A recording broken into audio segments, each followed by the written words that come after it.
Saludos a todos y a todas. Estamos hoy de pláceme también porque esta semana está con nosotros al doctor Miguel Ángel Náter, poeta y escritor puertorriqueño que nace en Dicesiales Morovis, de Morovis en 1968. Se doctoró en Filosofía y Letras en la Universidad de Puerto Rico en Río Piedras, donde actualmente es catedrático del Departamento de Estudios Hispánicos, es también director del Seminario de Federico de Onís y director también de la prestigiosa revista de Estudios Hispánicos.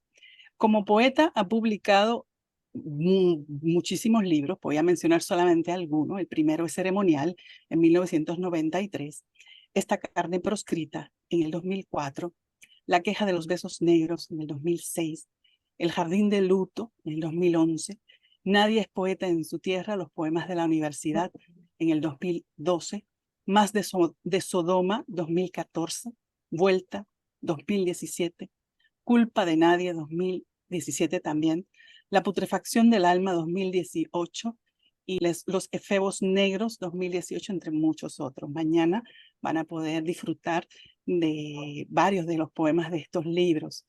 También quiero decir que él es director de la revista Retorno. Así que son muchos las funciones, ¿verdad? Y los roles que tiene nuestro invitado, a quien le damos las gracias. Y también quiero hacer constar que también nos acompaña para esta entrevista el escritor y poeta peruano Raúl Castañeda. Así que gracias, Miguel Ángel, por aceptar esta invitación. Gracias a ustedes.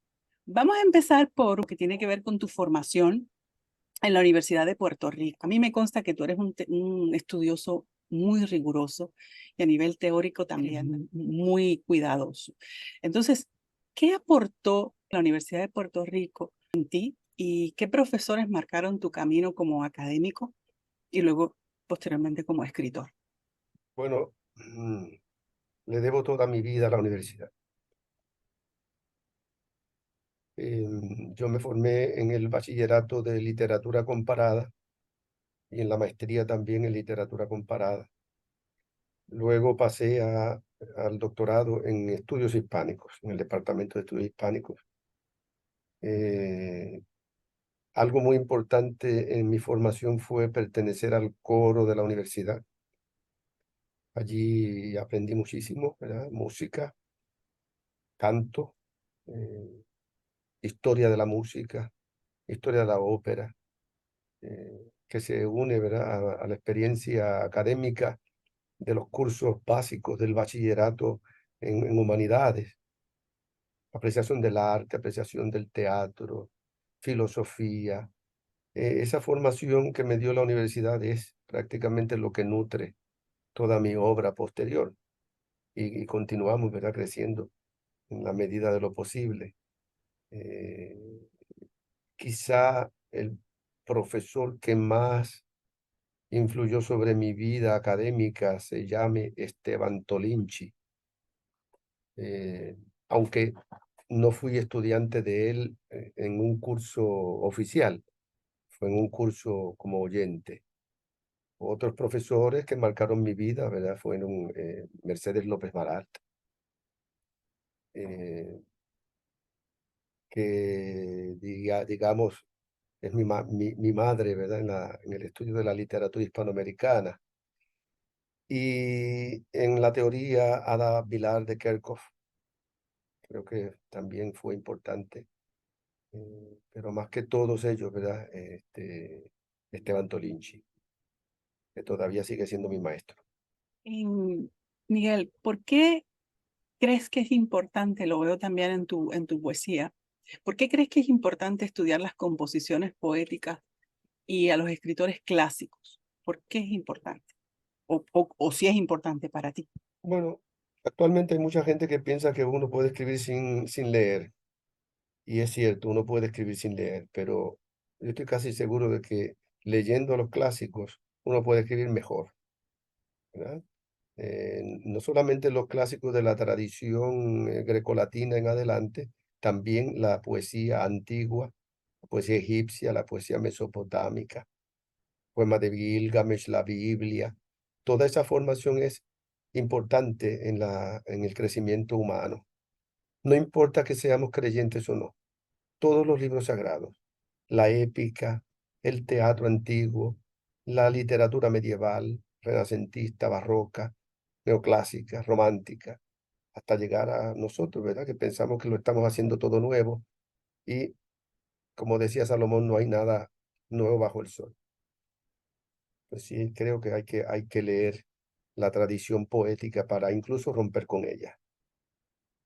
Tú en un libro de ensayos que no sé si se ha publicado, el Tinta Roja que nos Y compartiste, está publicado, sí. está publicado. Tú empiezas a hablar de la diferencia que se ha establecido, estableces una diferencia, mejor dicho, entre literatura puertorriqueña y literatura de Puerto Rico. ¿Tú podrías mandar con respecto a esa reflexión? Bueno, lo que sucede es que la literatura nacional es digamos, un mito romántico, em, mientras que la literatura que se crea en Puerto Rico no necesariamente tiene que ser puertorriqueña.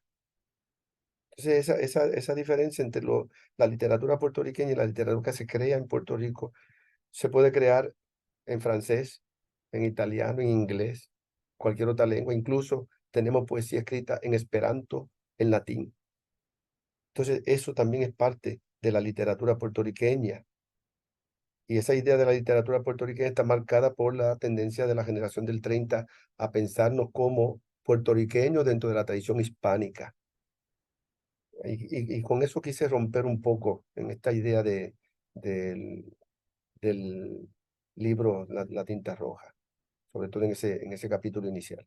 Yo iba por ahí también, porque estas entrevistas surgen en principio por la necesidad de dar a conocer no tan solo el trabajo de los escritores e intelectuales hispanoamericanos, sino también darle visibilidad al trabajo de los puertorriqueños a nivel internacional.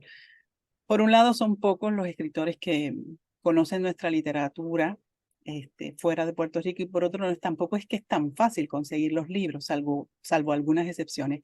¿Crees que la cultura puertorriqueña, y aquí vamos a Pedreira, sigue en alguna medida en aquel insularismo que nombraba Pedreira? No sé si quieres también explicar un poco para nuestros estudiantes y público general la visión de Pedreira. Bueno, la visión de Pedrera era que nosotros necesitamos buscar nuestras raíces, pero salir fuera a buscar lo universal. No, la gente piensa que Pedreira planteaba un insularismo y no es cierto. Pedreira plantea que estamos aislados, pero tenemos la necesidad de, conociéndonos, conociendo nuestras raíces, también salir. Y dice en insularismo, es posible que los barcos lleguen llenos de todo lo que recibamos fuera. Eh, a mí me parece que con todos los adelantos tecnológicos que tenemos hoy, seguimos en la misma en el mismo barco, ¿verdad? Aislados de lo que está sucediendo en otros lugares. Es más, en el siglo XIX y a principios del XX, los escritores estaban más conectados con el mundo que lo estamos hoy. Lo hacían a través del telégrafo, a través de los periódicos. Cuando uno lee los periódicos de principios de siglo, finales del siglo XIX y principios del XX, ve que hay tanta colaboración de gente que está fuera. Artículos que vienen de París, de Nueva York, de México, de Chile. Y ahora, ¿qué tenemos en nuestros periódicos? Casi nada. Así que yo creo que sí, estamos en una situación todavía de insularidad y de necesidad de salir. Y este proyecto que ustedes están haciendo, ¿verdad? También ayuda a lo que Pedreira quería. Comentado, y voy a citarte en ese ensayo también, que ha existido el afán de observar en Puerto Rico la misma evolución de la literatura de otros países, sobre todo europeos, lo cual parece autorizar a los críticos a abandonar el análisis de obras que consideran anacrónicas. En este caso, la moda literaria es victimaria de la calidad de las obras y de los autores y autoras, y es también la causa del elogio hacia obras que no lo merecen estéticamente. Mm. El caso contrario no deja de ser pernicioso, pues cuando debería hacerlo, obvia las relaciones de los intelectuales en Puerto Rico con el desarrollo de la cultura extranjera. ¿Podrías abundar un poquito más al respecto? A veces uno escribe cosas, ¿verdad? Y no se acuerda de lo que dijo. Cuando yo escribí eso, me refería a la posmodernidad. Ahora estamos con los estudios de los estudios culturales, la defensa de los negros, la defensa de los homosexuales, de las lesbianas, etcétera. El hecho de que un libro sea escrito por una mujer o por un hombre, eh, solo porque es escrito por una mujer es bueno. Hay que preguntarse eso. No es bueno porque es bueno. Es buena poesía porque es buena poesía. No es buena poesía porque defiende a los negros o defiende a los gays. ¿Eh? Y ahí, a eso me refiero. A veces las modas y las causas de luchas sociales y de reivindicación de ciertos grupos hace que algunos escritores brillen cuando no tienen en el fondo el brillo necesario para brillar. Pero lamentablemente eso sucede aquí y en otros sitios, ¿verdad? Las etiquetas y esas taxonomías designadas a la literatura, como literatura LGBT, etcétera, transgénero, literatura femenina. Eh, ¿A ti qué piensas de eso? Yo pienso que eso no es, que eso quizá sirva en un momento, ¿verdad? Para tratar mm, de crear una defensa de esos grupos. Pero la literatura no es femenina, ni es masculina, es literatura. Y la literatura no es gay, la literatura es literatura. Que se pueda usar la literatura para expresar pulsiones homosexuales, bien, pero un poema no es gay, un poema no es femenino o masculino, es una expresión. Yo, poeta masculino, puedo crear un yo lírico femenino y puedo defender todos los grupos posibles y criticarlos también, porque una defensa del grupo de los homosexuales, del ambiente, precisamente ese libro que yo tengo que se titula La queja de los besos negros, es una crítica al ambiente homosexual en Puerto Rico, porque no puedo hablar del ambiente homosexual en París porque no lo he vivido, pero hay una crítica abierta a ese mundo de las relaciones que se dan entre los mismos homosexuales, que tienen grupos y hasta se atacan unos a otros. Así que la poesía está haciendo una crítica al mundo homosexual, siendo yo un homosexual también. Sé que mi poesía, esa poesía no es homosexual, es una poesía eh, que defiende y critica al mismo mundo homosexual. Y Miguel Ángel, justo te escuchaba hablar y me hacía recordar una entrevista que le hicieron a la poeta peruana Blanca Varela de la generación del 50 y le mencionaban que si venía de su poesía tenía mucha influencia del surrealismo, que si la poesía conversacional, que si y ella decía, inclusive le molestaba el término poetisa. Ella decía, yo no soy poetisa, yo soy poeta. Y para mí hay solo un tipo de poesía, la que funciona, más nada. Ujú. O sea, eso como que lo trato de crear un nexo con lo que acabas de decir. Ahora, una pregunta que aquí elaboré y quería que me la contestaras es la siguiente, ¿no? Esta es una sociedad que le rinde culto a la inmediatez, a la actualización del minuto a minuto en las redes. A los nuevos autores les es suficiente con la sobreexposición y la documentación visual, con retoque incluido, de sus procesos. Se desprenden dos preguntas de esto, ¿no? ¿Qué crees que se pierde en esta vorágine técnica de inmortalizarlo todo? Y dos, ¿cómo salvarnos de esta hiperproducción poética que llena los estantes, pero de lo mismo? Bueno, quizás yo no tenga una respuesta categórica a esas preguntas. Em, yo he resuelto apartarme de la tecnología. Em, no tengo Facebook, no tengo conexiones a través del celular con nadie. Eh, trato de incluso no tener esto que estamos haciendo como una forma de defensa, de aislamiento, incluso alejarme de lo que están haciendo los demás. No sé si esa actitud mía salve mucho, ¿verdad?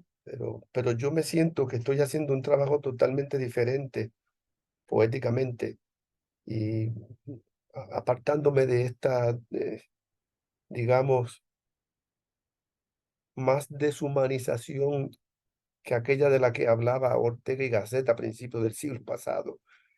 Eh, la poesía conversacional, la antipoesía, la poesía prosaica, yo creo que hay que reevaluarla.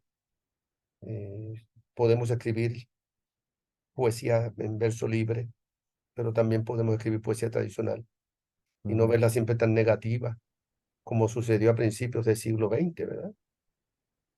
Todo se rechazaba para romper con la tradición, pero ya han pasado 120 años y seguimos en la misma actitud hasta llegar a una poesía que no usa palabras. No sé cómo se hace eso. Eh, sí, sí, no tengo un remedio para ese mal. no, sí, lo entiendo, porque esta misma pregunta se le hicimos también a otros poetas que entrevistamos y también quedaban como en una especie de, no de limbo, pero es que en realidad pues no hay una respuesta que pueda ser categórica o que pueda darle solución a este fenómeno. Ahora, yo justo ahorita escuchando tu respuesta, yo recuerdo que a Mario Montalbetti, el poeta y lingüista peruano, le hicieron una pregunta una vez. Le dijeron, Mario, para los poetas que recién se inician y los que quieren hacer las cosas bien, em, hay algunos poetas de la tradición peruana que tú le dirías que es demasiado pronto para leer. Y entonces yo pensé que iba a decirles Vallejo, Trilce, ¿no? No empiecen por ahí. Pero fue lo contrario. Recuerdo que él mencionó de que José María Eguren, por ejemplo, porque él decía que era un poeta tan delicado, vulnerable, tan exquisito por momentos, que puede darle idea de que el que recién está leyendo lo diga, ah, yo sé cómo hacer esto, hagámoslo. O por ejemplo un Luis Hernández, que es un poeta también em, que habría, según él, según Montalbetti, que leerlo después. En cambio, dice él, a quien habría que leer muy temprano es a Vallejo, creo yo, porque ahí sí te meten esto de que esto es una cuestión que hay que hacer en serio, de que esto no es tan fácil. Y no solamente los heraldos negros o poemas humanos que te podrían dar una idea de, ah, puede ser un existencialista más o menos abstracto y la cosa funciona. Él indica, no, lee Trilce y date cuenta lo que le hace al lenguaje, ¿no?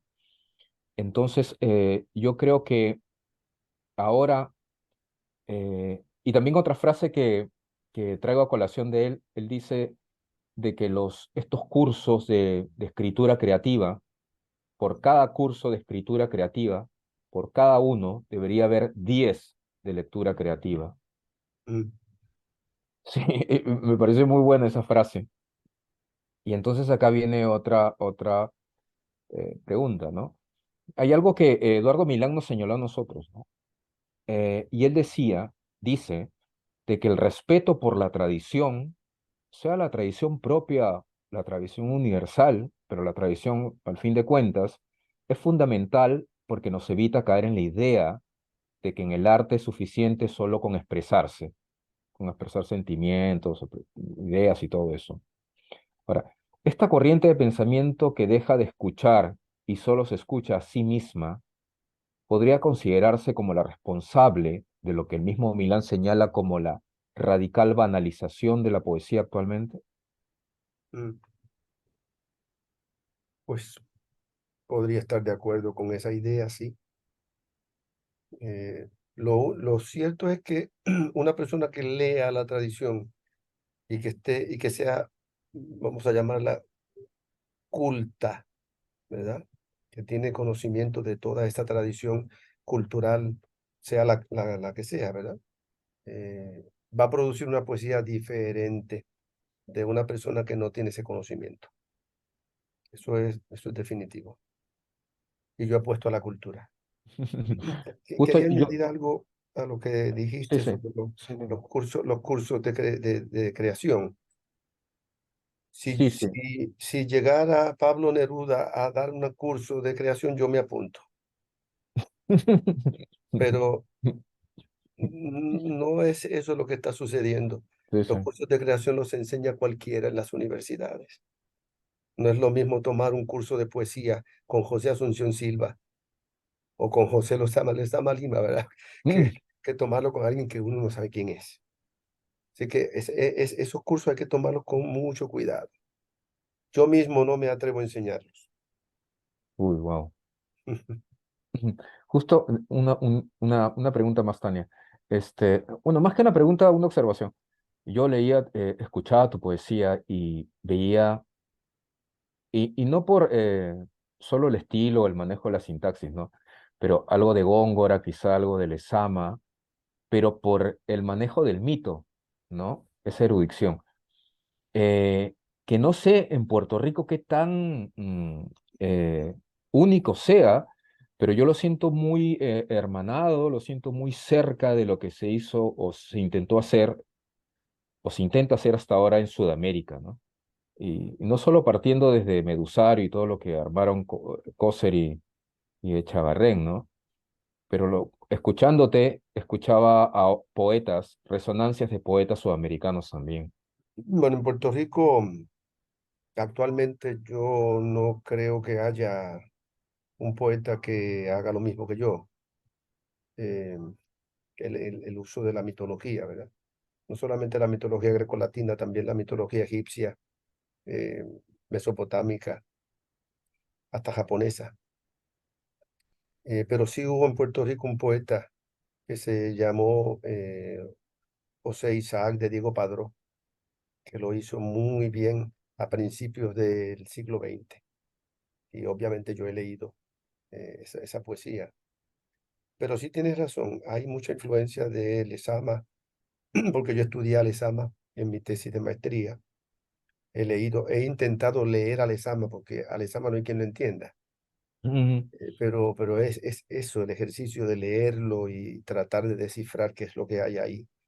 Y la lectura de todos estos grandes poetas, obviamente, están en mi poesía, San Juan de la Cruz, Góngora, evidentemente, sí, pero otros más, Cavafis, eh, un poeta también interesante, todos los poetas de fines de siglo, Baudelaire, Mm. Paul Verlaine, Le Conte de Lille, los poetas parnasianos. Y en mi última poesía hay un retorno a la poesía modernista. Sí. Y sabes muy bien que la poesía modernista de Darío está repleto de mitología. Y además que la mitología me gusta. Sí, sí. Y justo algo que tú mencionabas y que hablando con Reinaldo Jiménez, el poeta peruano, pero que radica mucho tiempo en Argentina, él está haciendo un trabajo sobre la vanguardia sudamericana, Vallejo, Huidobro, Girondo, y el Vallejo de Trilce y las cartas de Vallejo con muchos otros poetas, ni siquiera sudamericanos o europeos, no había internet, no había nada, pero ellos estaban comunicados. O sea, no es que Tripp se sale de la nada, ¿no? Ah, Vallejo tiene ciertas influencias, ¿no? Eso, yo estoy esperando ese libro mm, con mucho entusiasmo. Volviendo otra vez un poco a Puerto Rico, tú has mencionado algunas cosas ya con respecto a poetas que te han influenciado o que más has leído, ¿no? ¿Cuál entiendes que ha sido el camino de la poesía puertorriqueña específicamente a partir de las vanguardias? ¿Y cuál crees también que ha sido la aportación de la poesía puertorriqueña a las letras en general? bueno, Tania, es una pregunta muy compleja. Yo te puedo dar mi experiencia, ¿verdad? No quiere decir que eso sea así. Hay una tendencia en la crítica a resaltar ciertas figuras tradicionales como Julia de Burgos, aunque curiosamente Julia de Burgos no es muy conocida en el Cono Sur, por ejemplo. En el diccionario de autores latinoamericanos de César Arias no aparece Julia de Burgos, pero sí aparece Evaristo Rivera Chebremont y aparece Palés y Llorens Torres. Así que esa tendencia, ¿verdad?, que tenemos nosotros en Puerto Rico de estudiar ciertas figuras, Palés, Llorens Torres, Julia de Burgos, ya más centrado bueno, Francisco Matos Paoli, que es un poeta muy difícil, versátil, pero no toda su obra está a la altura del canto de la locura, ¿verdad? Eh, Luego con la gente de Guajana comenzó a cambiar todo eso, eh, pero del 80, 90, la poesía como que se ha diluido, como que no hay un poeta que digamos es el gran poeta. José Luis Vega, no lo sé, es complejo. Y mientras tengamos esa tendencia de quedarnos solamente con uno o dos poetas, vamos a seguir cuesta abajo. Creo que hay que leer a los otros poetas. Por ahí hay un montón de mujeres, más allá de Julia de Burgos y Ángela María Dávila. Está Alma Rubens, está Marta Lomar, está Soledad Llorens Torres, ¿eh? Amelia Seide, Violeta López Uria, que es una exquisita poeta. ¿Eh? Y yo creo que tenemos esa deuda con la literatura nuestra, rescatar esas figuras, sobre todo esas figuras femeninas. Creo que también lo has mencionado, ¿verdad? ¿Cuáles han sido los hitos de la poesía en la lengua española que han sido significativos? Pero yo creo que ya has mencionado algunos. No sé si se ha quedado algún otro en el camino. Mira, para que tengas una idea, Ujú. la exposición que se hizo de Luis Pález Matos como poeta, la hizo Federico Donís en la antología de 1934. Muchos años después, cuando él conoce la poesía de Evaristo Rivera Chebremont y hace la antología correspondiente, dice, Evaristo Rivera Chebremont es uno de los poetas mayores de la lengua española. Yo no lo incluí en la antología porque no lo conocía, pero si lo hubiese conocido, hubiese tenido la exposición que tuvo Palés. Y cuando comparamos las obras de Palés y de Evaristo Rivera Chebremont, hay que ver cuál es el mejor. O sea, que ahí hay un gran problema de valoración. Evaristo Rivera Chebremont tiene más de 30 libros. Palés solamente uno. Así sucede. Y todo tiene que ver con la defensa del negro, de la negritud, y bla. Pero no deja de ser un buen poeta. Claro. Tú, en tu poesía, escuchándote y leyéndote, prima mucho, obviamente, la musicalidad. Ya nos has dicho que que estuviste en el coro de la universidad y tienes una formación musical también. Musicalidad, el ritmo, mucha intertextualidad, por supuesto, con la mitología que ya lo hemos dicho, pero también con autores, distintos autores y autores clásicos. El otro día conversando contigo me dijiste que José Luis Vega había dicho que tu poesía era abstrusa. Sin duda es una poesía culta.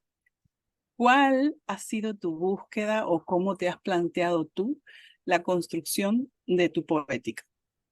Esa opinión de José Luis es muy interesante. Él dice que es abstrusa pero valiente. Eh, Quizá va a depender del lector que se enfrente con la poesía. Para mí, yo estoy trabajando con cosas simples que están en mi cabeza y por lo tanto no siento que esté haciendo algo difícil. Eh, Alcántara Almanzar me dice, pues no, pues yo pienso que es culta y que hay muchas cosas ahí que si la persona no las conoce, pues obviamente se le va a hacer difícil y hasta barroca. pero bueno, no estoy pensando en una poética de horror al vacío, ni de lo que el barroco implicaba, y mucho menos el neobarroco hispanoamericano. Sí, Cuando estaba escuchando tu poesía, también sentí algo de Pound y también algo de Rilke y de Trakl y de Celan. No sé si... bueno, posiblemente de Rilke. De Rilke. A veces uno tiene algo de un poeta sin saberlo, porque está Ujú. por ahí en el ambiente. A veces es consciente, Ah. uno lo O, hace o a veces conscientemente. inconsciente. Por eso, por eso. Sí, Sí, claro. a veces uno lo hace conscientemente, pero a veces hay coincidencias. Por ejemplo, yo tengo un verso que tiene una frase algo así como un sol decapitado, y yo no había leído el poema de Apollinaire, donde Mm. aparece la imagen de Soleil decapité, de tal manera que Ah, ok.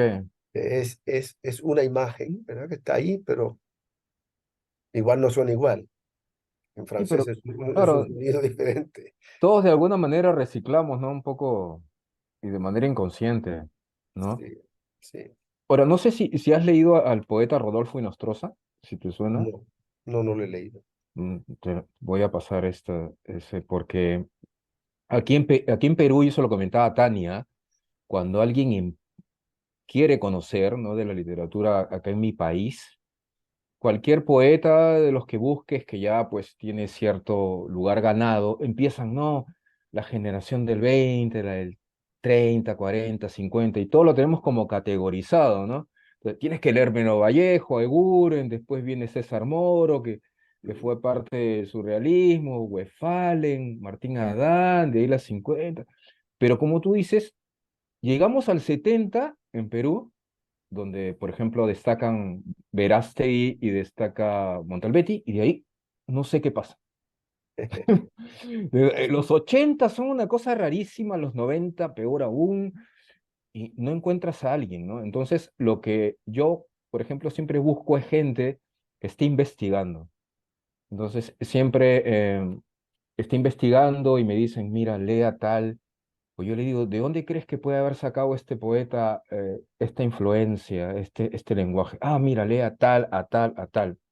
Pues mm, uno va siendo más grande, ¿no? Se va ampliando el universo. Justo de la entrevista, por ejemplo, con Echavarren, nos recomendó leer el ensayo, no sé si es un ensayo o es solo un comentario que hace García Lorca sobre la imagen de Góngora, las imágenes. Y lo estuve leyendo y me quedé fascinado porque pues, una cosa es que lo haga quizá un académico que tiene un gran valor, pero que Lorca se dé el trabajo de hablar mm. sobre alguien como él y que diga, no, y lo defiende, pues y dice que oscuridad, qué cosa, acá no hay nada de oscuridad, acá lo que me parece es que la gente es floja y no lee mitología y sí, al final dice eso, ¿no? O sea, es Bueno, hermoso lo que hace Góngora, y siendo él, ¿no? De la generación de... Sí. bueno, Entonces, Góngora no es oscuro.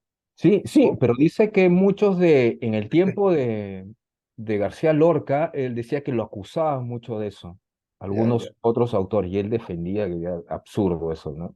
No era Una vez oscuro. uno arregla el hiperbatón de Góngora, todo queda claro. Sí, sí, sí.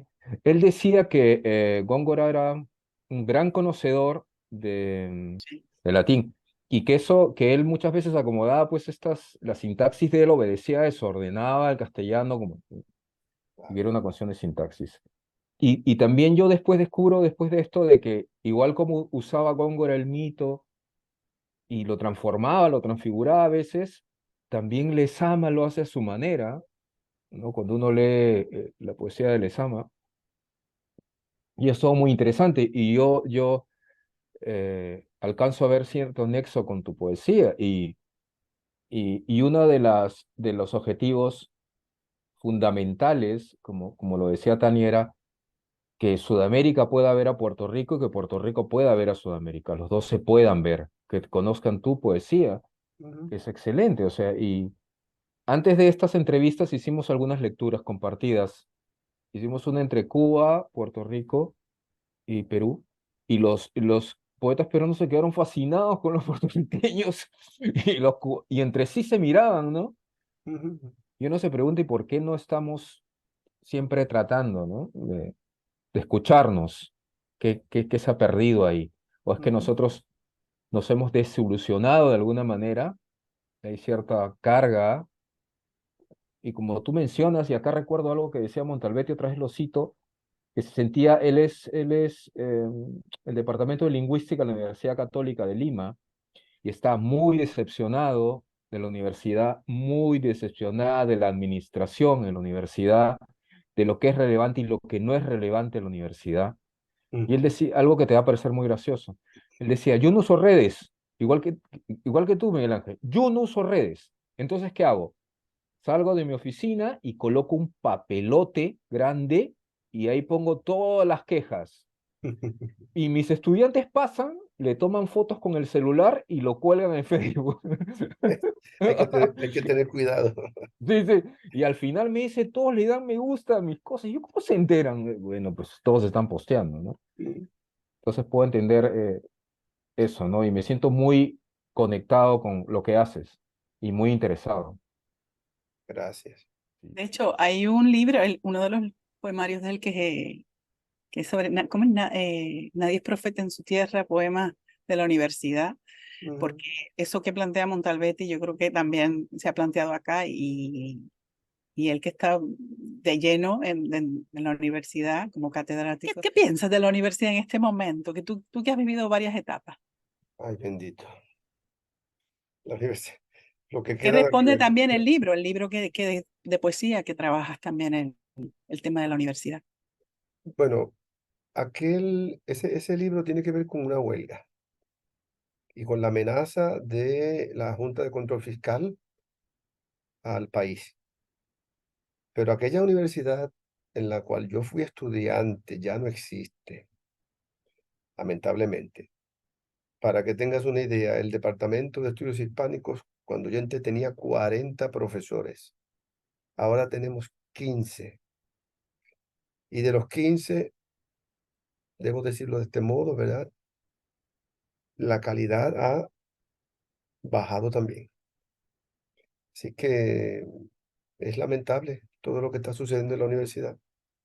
Ahora mismo el reclutamiento de profesores es complejísimo. Nosotros estamos en último lugar dentro de los departamentos de la facultad. Así que no nos van a dar profesores nuevos. Es lamentable todo eso. Pero estamos aquí.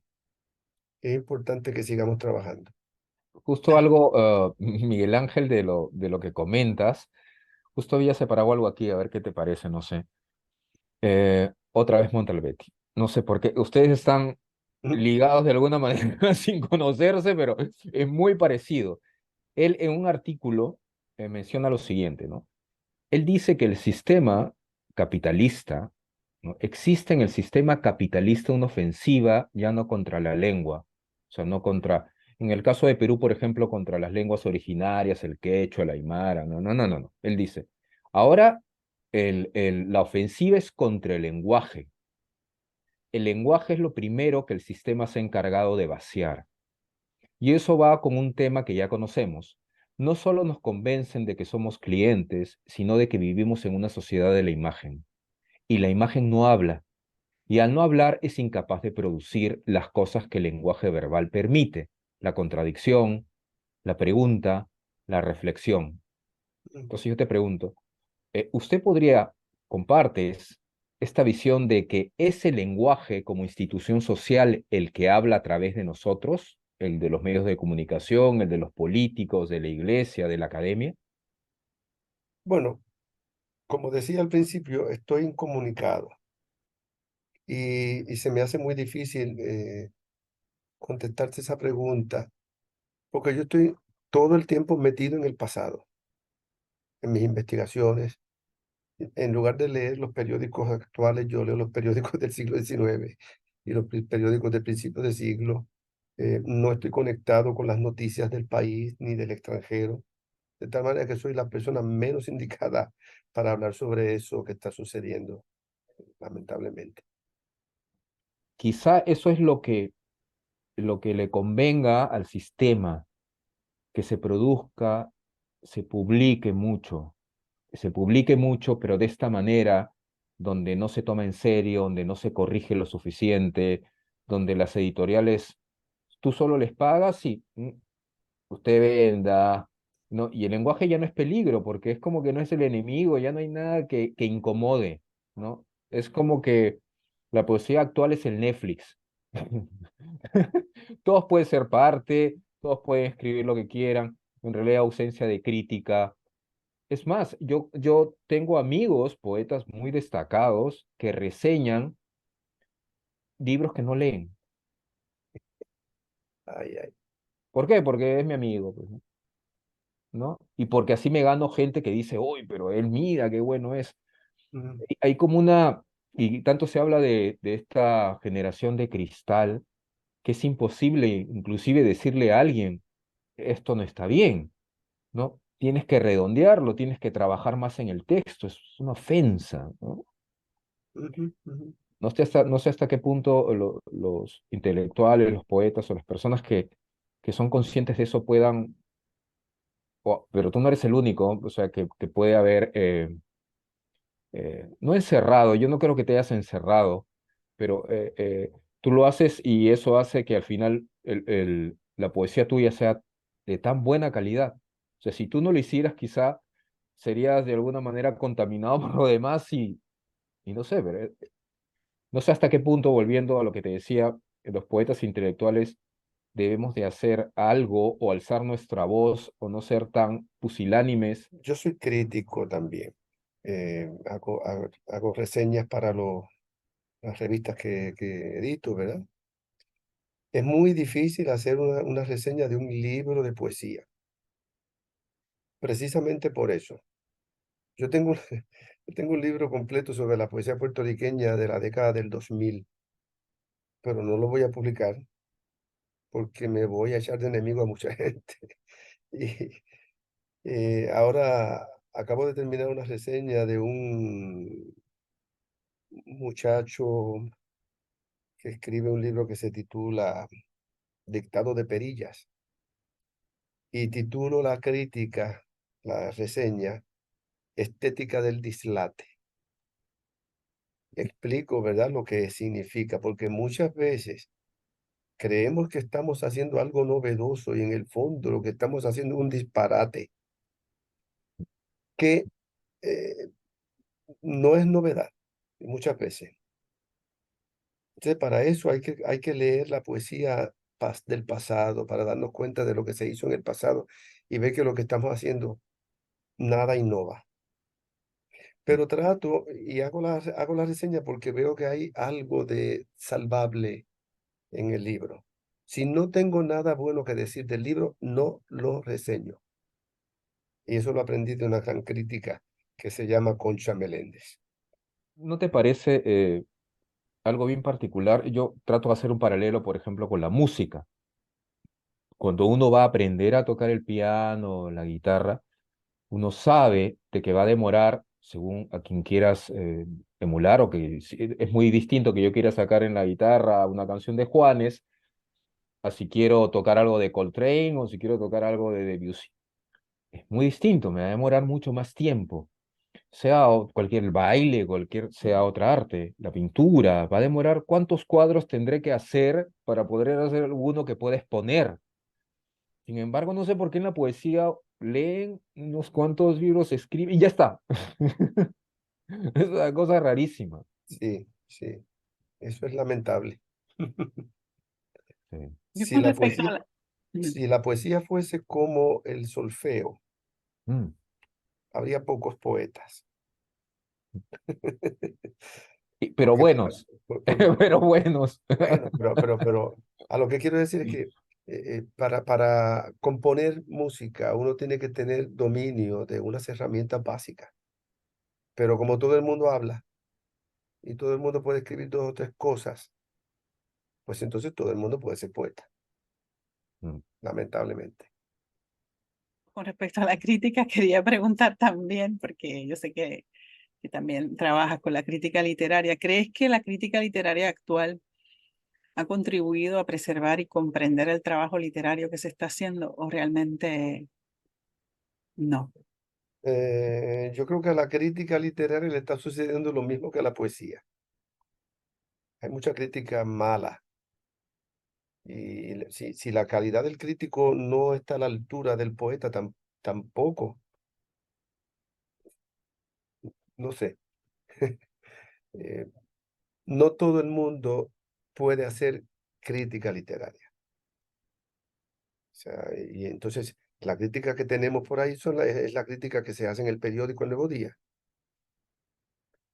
que no puede ser la crítica que puedo hacer yo desde la academia. El Nuevo Día es un periódico ¿No? Es el periódico más de gran importante del país. circulación en el país, sí. Pero Miguel Ángel, ¿no hay algunos estudiantes que se te acerquen y te digan, maestro, quiero que lea algo mío, me recomiende? ¿No hay? Debe haber algunos. Sí, sí hay. Y lo que les recomiendo es que lean a Tomás Navarro Tomás. Sí. Mé- Métrica. No, no, es una broma. Sí hay algunos que se acercan, pero a mí no me gusta leer sus versos para decirle, mira, esto está bien o esto está mal, porque pienso que no es así, que yo no tengo la autoridad para decirles, esto está bien o esto está mal. Eh, no puedo. Pero la tienes. Bueno, eh, incluso me han pedido que pertenezca a revistas y evalúe poemas y le digo, no puedo. No, eso no lo voy a hacer. Yo evalúo un artículo académico pero la poesía no. ¿Qué representa para ti o qué ha representado el Seminario de Estudios Hispánicos dirigirlo? ¿Y qué puede también significar? Porque yo creo que hay poca gente que sabe la cantidad de material que tiene para los investigadores hispanoamericanos el seminario Federico Dionís en del Departamento de Estudios Hispánicos. Bueno, mi carrera es la experiencia más nutritiva haber dirigido el seminario Federico Donis. Es un espacio valiosísimo. em, Quizá la gente ahora lo minusvalora porque piensan que todo está en Internet. Eh, es posible encontrar muchas cosas en Internet, pero aquí hay objetos, textos únicos que solamente están aquí. Eh, la colección de recortes de periódicos y revistas de Onís se eleva a más de 7.000 títulos de revistas de Hispanoamérica, Estados Unidos, España, Francia, desde el siglo XIX hasta ahora. Es un cúmulo de conocimiento que yo mismo no sé ni lo que hay ahí adentro. O sea que hay que ir buscando con el tiempo.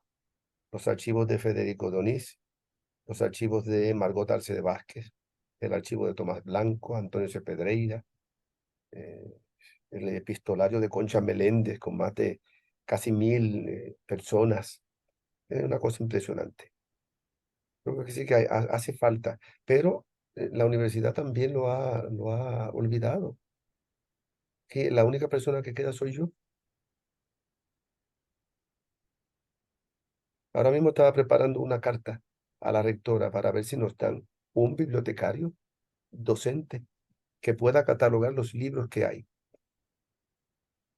Con eso, con eso dejo abierta la Titánica información tarea. sobre lo que pasa. ¿Mm? Le hemos hecho a todo el mundo la pregunta con respecto a cómo percibe la poesía hispanoamericana actual. Que, yo no puedo dar una opinión sobre la poesía hispanoamericana actual porque estamos desconectados.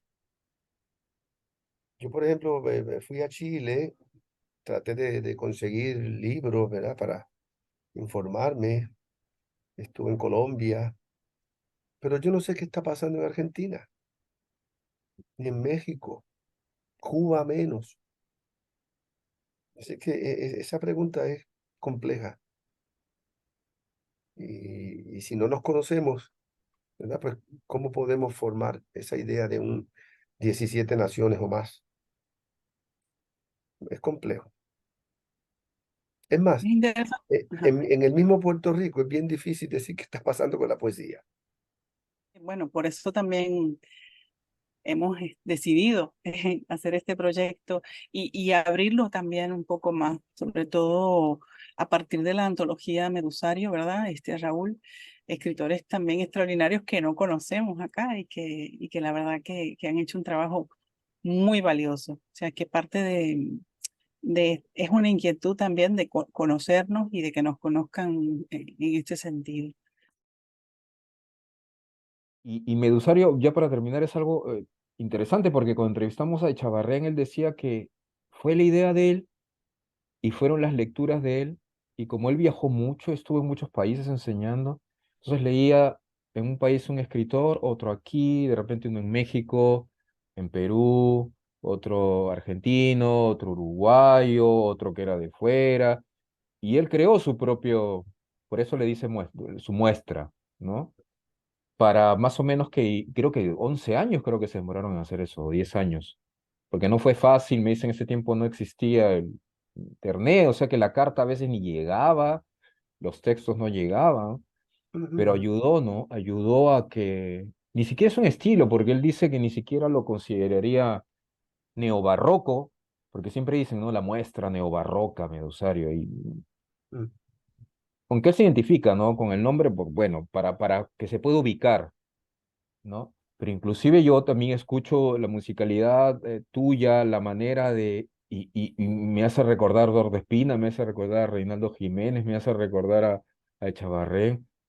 O sea, de alguna manera estamos conectados, no sé cómo, pero estamos conectados, estamos conectados. ujú. O sea, somos Este, hermanos, mira. sí, Perú es la tercera ala, sí, Cuba, Puerto Rico y Perú. ya. Venezuela te diría igual. Oh, sí, Venezuela. Tania de Venezuela nos falta. Que Es verdad. hubo mucha conexión entre los poetas puertorriqueños, venezolanos, cubanos, a principios del siglo XX. Ah, Muchos poetas nuestros que estuvieron allá y poetas de ellos que vinieron acá a vivir. eh, Miguel Sánchez Pesquera, por ejemplo, poeta que vivió aquí y después se fue a España. Muy interesante todo. ¿Qué te parece lo que hizo Perlonger? De ese poema te puedo decir mi opinión, pero de su obra total no Sí, tengo. sí, te lo voy a, te voy a enviar todo eso. Mira, como te decía, ¿verdad? Está en la misma onda de Ramos Otero, esa idea de recuperar el vocabulario agresivo para hacerlo parte del discurso de la defensa del homosexual.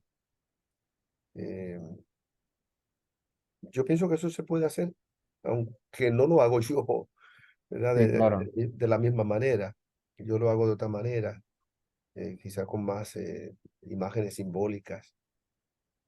eh, Claro, claro, sí, hay una diferencia palpable. Los que lo conocieron, Reinaldo Jiménez lo conoció, es un poeta, el poeta peruano lo conoció, es más, fue como su tutor, Perlonger, y me hizo un provocador. O mm, sea, así como escribía, así era en la vida, en la vida. O sea, ya, los militares el gobierno militar argentino se enfrentaba a los policías lo agarraban a palos, lo metían preso, volvía a salir. Era mm, alguien que tenía ese tipo de personalidad. O sea, mm, trataba de escribir de la manera quizá más estridente, por decirlo de una manera, para provocar. No puedo mm, hacer esto, lo hago, ¿no? claro. Al final él sale yéndose a Brasil. Mm. Era provocador, yo creo que lo hacía por provocar, Bueno, ¿no? claro. Porque tiene otros textos, por ejemplo, hay uno que te va a gustar mucho, eso te lo puedo enviar, se llama Cadáveres, que habla sobre los muertos de la dictadura argentina y no tiene nada que ver con ese que te leyeron. Es Ya. como que, es como que él cuando se tenía que poner serio, lo hacía. Mm. Pero bueno, para mí ha sido, Miguel Ángel, un gusto. Espero seguir siempre en contacto contigo y que no se pierda esto. Igualmente, igualmente. nunca. Sí, Gracias a ti por tu pregunta y por tu inquietud. Sí, gracias a ti. Y a Tania, muchísimas gracias, Miguel Ángel Náter, por habernos dado tu tiempo también y compartir con nosotros tu trabajo, que es un trabajo eh, grande y que ojalá, ¿verdad?, más gente pueda entonces leerte y encontrarte. ¿Dónde se pueden encontrar tus textos? Acá en la librería en Río Piedra, ¿verdad? sí, están en las librerías, pero se pueden mandar a buscar por internet Por internet. con la editorial Tiempo Nuevo. Tiempo Nuevo. Casi Perfecto. todos mis libros los tiene él. Es editorial. Sí, José Luis Figueroa, Sí, sí. vamos a ver, José Luis Figueroa. Vamos a ver si pronto se da también, ojalá en algún momento se dé un encuentro entre todos estos poetas que estamos convocando para mirarnos y leernos. Así que Vamos a ver, gracias vamos a ver por si haber aceptado nos vemos en las calles de San Juan.